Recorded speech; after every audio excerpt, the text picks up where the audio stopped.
Encre d'histoire, Plume et Voix, Alban de Maigret.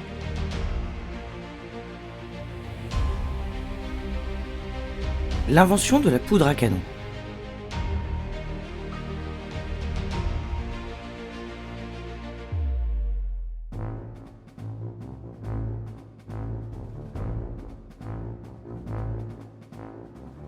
La légende populaire attribue au moine allemand Berthold Schwarz la découverte en 1380 de la recette de la poudre noire rapportée de Chine par Marco Polo.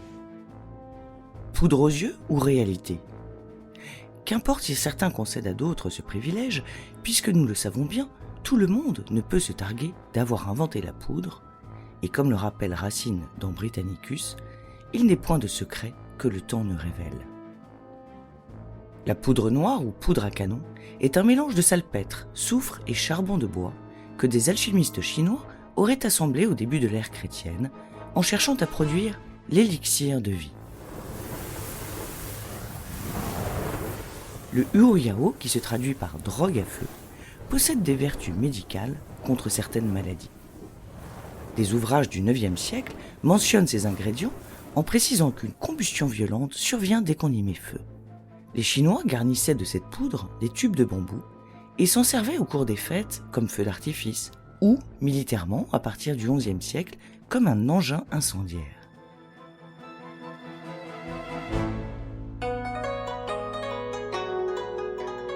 À la faveur d'échanges commerciaux avec la Chine, la poudre noire arrive dans l'Empire romain d'Orient en 674.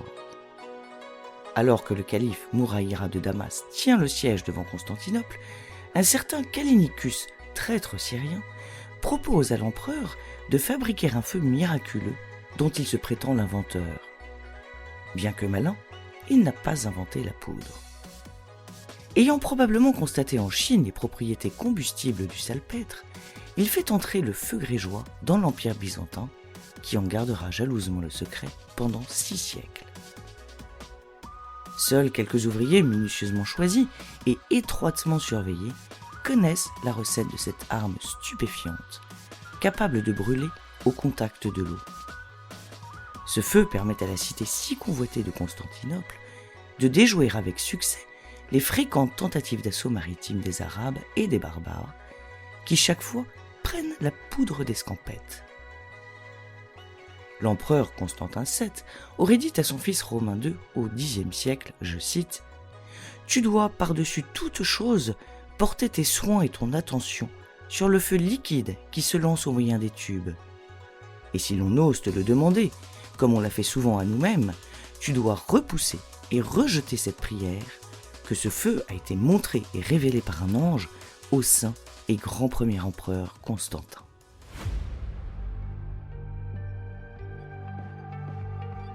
Les prouesses de résistance face aux envahisseurs n'empêchent pourtant pas le secret de la recette du feu grégeois de se propager comme une traitée de poudre au XIIIe siècle.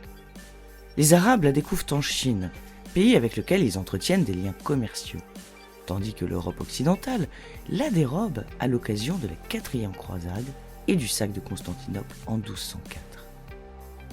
En 1230, Marcus Graecus, un alchimiste dont on ignore à peu près tout, fait publier un traité en latin, Liber ignum ad comburendo hostes, livre des feux pour brûler les ennemis, dans lequel figure la composition de la fameuse poudre noire. Quelques années plus tard en Angleterre, le moine franciscain Roger Bacon en fait de même, suivi en Allemagne par saint Albert le Grand.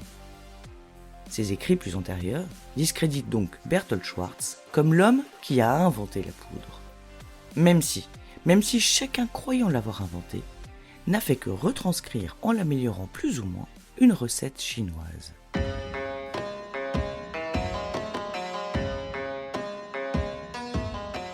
Les Sarrasins sont pourtant les premiers à en faire usage à partir de ce moment, si l'on en croit la description étonnée que fait Jean Cyr de Joinville, chroniqueur du règne de Saint-Louis. Je cite, « Un soir advint que les Turcs amenèrent un engin qu'ils appelaient la pierrère, un terrible engin à mal faire, et par lequel ils nous jetaient le feu grégeois. Cette première fois, ils atteignirent nos tours en bois, mais incontinent le feu éteint par un homme qui avait cette mission.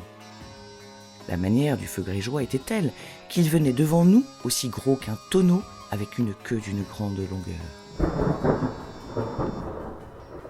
Il faisait tel bruit qu'il semblait que ce fût foudre qui tombait du ciel, et comme un grand dragon volant dans l'air avec une traînée lumineuse.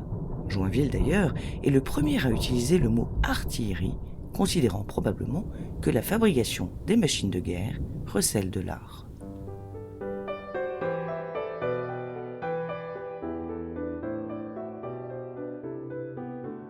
De la poudre au canon, il demeure un mystère. Que les Chinois aient inventé la poudre, cela ne fait aucun doute, bien que beaucoup soient devenus sots à consommer de l'opium en poudre. En revanche, le nom de celui qui a tiré le premier coup de canon reste plus énigmatique. L'évêque d'Albi, plus connu pour ses qualités d'ingénieur que de chrétien, pour la prise de la citadelle de Montségur en 1244, Abou Youssouf, sultan du Maroc en 1275, les 4 seigneurs lors de la guerre de Metz en 1324.